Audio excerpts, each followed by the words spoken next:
Préparer la province du Tanganyika au retrait responsable de la MONUSCO d'ici juin 2021, c'est l'objet des échanges qui a eu lieu ce lundi au gouvernorat de la province entre la représentante du secrétaire général des Nations Unies en République démocratique du Congo, Bintou Keïta, et le représentant du gouverneur de province ad intérim en mission à Kinshasa. Plusieurs autres points phares de la situation de cette province ont été abordés au cours de ces 2 heures d'entretien. Reportage que nous signe Pascal Kassongo. À peine sortir de la rencontre, la représentante du secrétaire des Nations Unies en République démocratique du Congo, entourée de tous les membres de sa délégation, dévoile à la presse les contours de leurs échanges avec le ministre de l'Intérieur Kamona Yumba Diedone, représentant du gouverneur intérimaire en mission.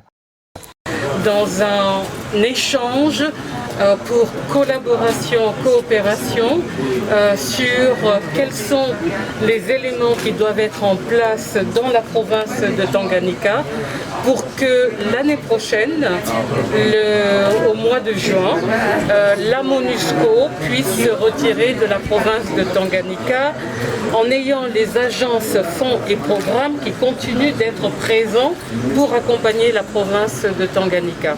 Abordant la question de l'insécurité grandissante à Kabeyamaï, Bendera et dans le territoire des Nyunzu et de l'incursion des miliciens de la province voisine de Maniema qui occasionne à ces jours le déplacement massif de la population. La numéro 1 de la MONUSCO en République démocratique du Congo parle de la nécessité de la collaboration entre les forces armées, les autorités provinciales et la MONUSCO pour une solution dans un laps de temps.